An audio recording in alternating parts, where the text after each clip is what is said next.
So this is my slideshow, which you see every day. This is the calendar. Each one of these green boxes is a day that links to that day.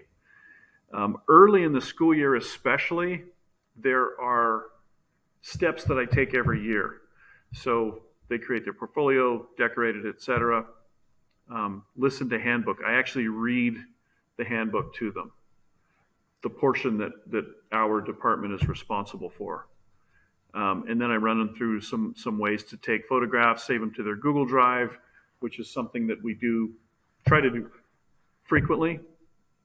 And you can see from almost the first day of school, we started with the daily cartoon.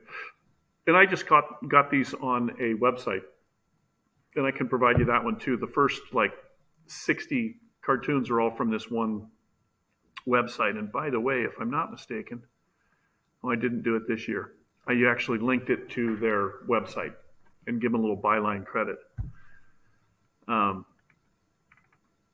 When you're working on projects, it's really simple to do a lot of these, a lot of this information at the beginning of the project. So I might have a Word document with everything that I want to say on here, and then I'll just copy and paste it.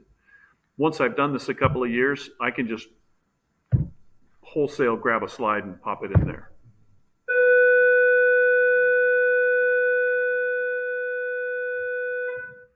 But for the day-to-day, the first thing I do is I duplicate today's slide. This one will duplicate everything on the slide. Change the date to the 26th. Change this down here from 133 to 134. Change 47 to 46 because that's how many school days we have left in the school year. And then I'll go in and scan the daily doodle, which in this case it's not going to show up very well because it's not inked, but I set this to 150 because when I scan their drawings, I want to only scan them at 50 because all I want is a representation on screen for their pictures.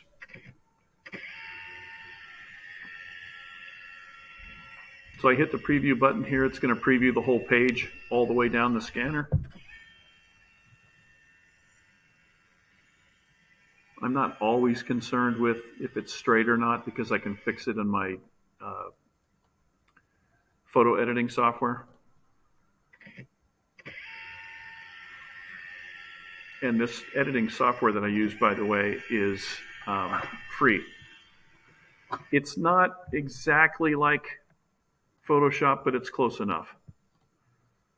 So I'm right mouse clicking on this little icon down here, and I'm going to my scans folder, which is where it scans to. This is the one I just scanned. Again, I'm going to right mouse click. Do you have a mouse? Do you use a mouse? Okay, good. Is it a 2-button mouse or is it a Macintosh? It's 2. Okay, yeah. Right.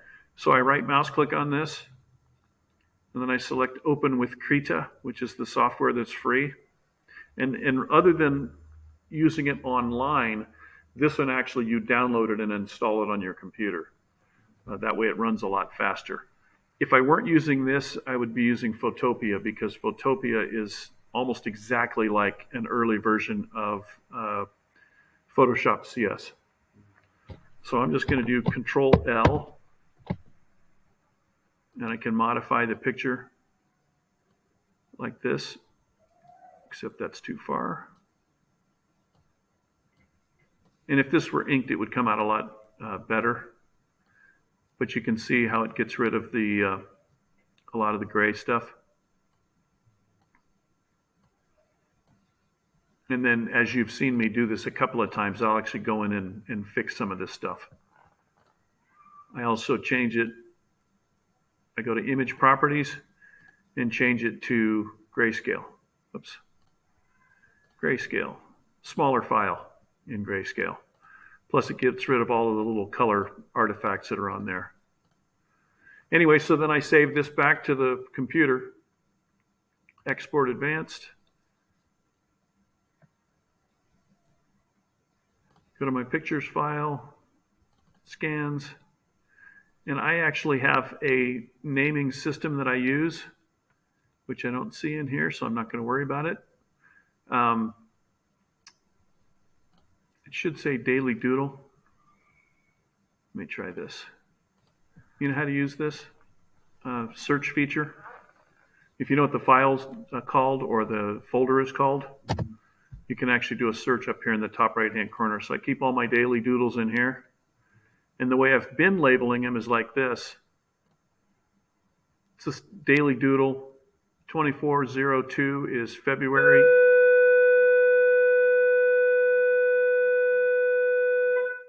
February 13th, and it was a Wednesday. If I click on here, it changes the name. Then all I have to do is put today's date, which is 0325, and it's a Monday. The reason I do this is because that's the way HTML works, hypertext markup language for doing web pages, and I learned that years ago. And then I just put capital JW on it because after you make the correction to it and add something to it, I'll go in and paint in whatever you added and label it HMA for your correction. Whoops. Except that I want this to be tomorrow's date, which is going to be 26T.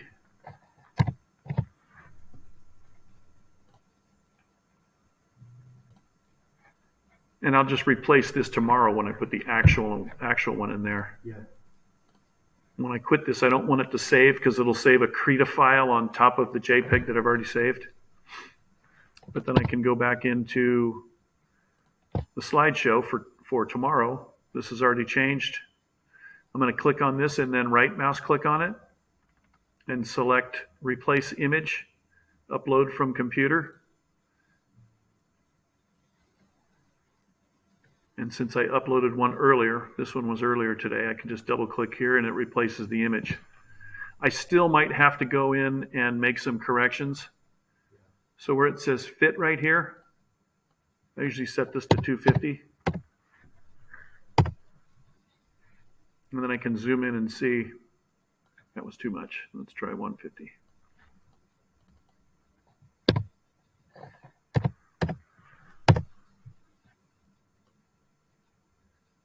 I can go in and see if the picture's about the same size, which it surprisingly is.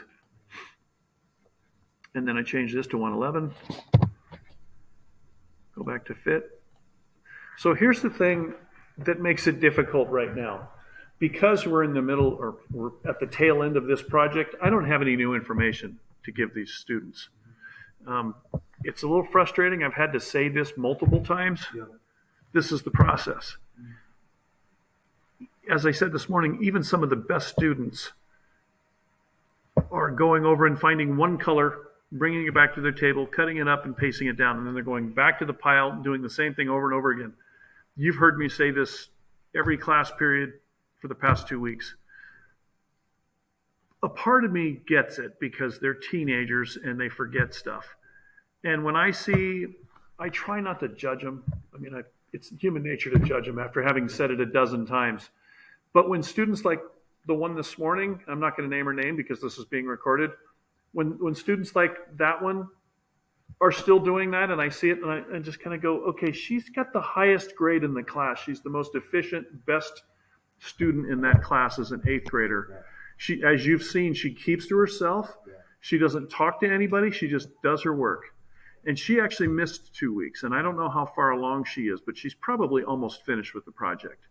Whereas our friend who sits right here, for very obvious reasons, hasn't even started. He's just barely colored his image, let alone found all of the color. He won't finish the project. So it's kind of difficult as it gets, sometimes when it gets this late in the project, and I still want them to write something and I still want them to draw something every day, I might put a famous quote up here, which is another, just another technique. Anyway, so then these 2 pieces, actually these 3 pieces, I'm going to select all 3 of these and copy them. And then I'm going to open up another slideshow and go to the advanced because the advanced is the same image. But because there's more slides on this one. There was more information in the advanced class. Again, I'm going to duplicate this one. Select these three things and delete them and paste the other one in here. So tomorrow, after I ink this, I'll replace it. And then when you add your thing, I'll go in and do it digitally and put it on the other one. In the meantime, I now have 130 slides in here, so I have to go back to my index. And today is March 25th. I'm going to copy this, Control C. I'm going to paste it, Control V. I'm going to change the slide to the next slide by doing Control K, and it's going to bring this up, and I can just type in slide 130. And since they're dated, you'll see it down here.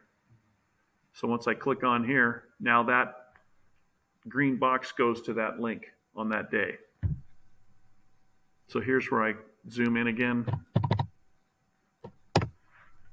because I want that rectangle to align with this. And sometimes it doesn't align very perfectly. So I just, that time it did. But to get fine-tuned movements, if you hold the shift key down, it does it in super small increments. So you can line those boxes up pretty well to cover up the black area. And it's not super critical. Kind of doesn't really matter. I'm just, on some things, I'm a perfectionist. So I go back to fit. And then the other thing is, this is the advanced class. So I have to do the same thing on this one. This one's 124. So I can copy this one, Control C, Control V for paste, Control K to change the slide. 124. Click here, zoom in.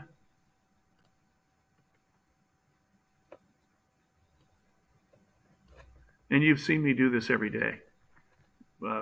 This is something I do in the morning. Once I have a successful school year, I can basically copy and paste entire slides or entire slide presentations. And again, this isn't something that every teacher does. It's just something that I've found to be effective. It solves so many problems. Primarily, students that either aren't paying attention or they miss the day. They can always go on Google Classroom to find the information, but there's actually more information on this slideshow most of the time than there is on Google Classroom, particularly, as I said, as we've gotten later into a project. The only other thing I do is, because these slideshows are embedded, this red button, it says last slide. So that one's always going to go to whatever the last slide is. This one goes to the advanced. So I'm going to click on here and it's going to open up the advanced slideshow. But this was yesterday's, or actually today's. So I'm going to advance it one slide. Copy here by clicking one time and Control C. Then I can go back to the beginning slideshow, click on this arrow, Control K, and paste, Control V. Now that arrow goes to the second slideshow automatically. Once I'm on the second slideshow,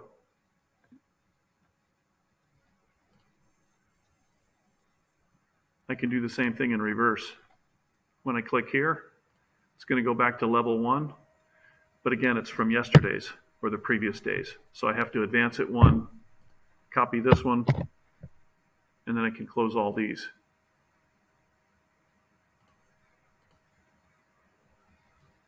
So here's the advanced one, final slide. This is a bit overkill because we don't generally do this. I generally have them already open. And then the last thing is our compare. So I've got it as a separate slideshow. It's embedded in the website. So I'm just basically doing the same thing here. And again, this is something, take it, leave it, doesn't really matter. It's just something, and this feature, I never did this before you came here. This is actually, I'm really excited about this for next year. Because then I can play around with it a little more. And as they start getting smarter, I'll just switch it up. So I'm going to select these two, go back to this one, take this, copy it, go to this one, paste it, move it over here. This is now the new latest greatest. I have to change the date to the 26th. Nothing else changes on here. But when I go back to the website and click here, the link is going to be, again, from the previous day. So I advance it one slide, copy this, go back to these two, Control K, paste it in there, and now that one goes to the compare. And now this one also. Control K, Control V, apply. I put information down here also. Kids never read it. If there's a special point I want to make, like this one, they're still not doing this, but every so often I'll say, by the way, can you guys do me a favor? It really makes it simple, especially on this next grading period. There's going to be like 30. And essentially all I do is count them.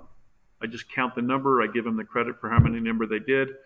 You can see certain students, like our 6th grade professional artist that sits over here with her hijab. Is that still a hijab if it's just a scarf? Yeah. Okay. She now knows that's going to be 30 points. And even though she hasn't been absent, and I've already had this conversation with her, I said, this is a daily habit. You can't go on the weekend and draw 30 cartoons. I mean, you could, but since I know that you didn't do them because I've been checking you every day, I'm not going to give you credit for doing all those. Now, I might, because she did take the extra effort, and as I said, we're up to almost 30 cartoons now. But that's at my discretion. And a lot of that has to do with, is she a good student? Is she on task? Is she performing at the level that I expect? I expect a lot more from her because she's a phenomenal artist, as you may have seen already. Not necessary, but it's just something that I do. So that's essentially how I set up. I do this every morning. And if it weren't for my own, I call it attention deficit disorder, but it's not. I'm just an artist. And every artist gets bored doing the same thing over and over again. And even though there's now 111 drawings, I do different drawings every year. I've got probably 300-400 cartoons. Most of them aren't mine, unless I've done something like this one where I've altered it. So I made it 3-headed instead of 2. I'm going to actually give it more arms, change the wings up a bit so that it turns into my cartoon. I might even go radically and put it in a completely different position. But that's something that I do that keeps me drawing, because if I'm not drawing, how can I expect them to draw? I want to improve my craft also, which leads me into another point.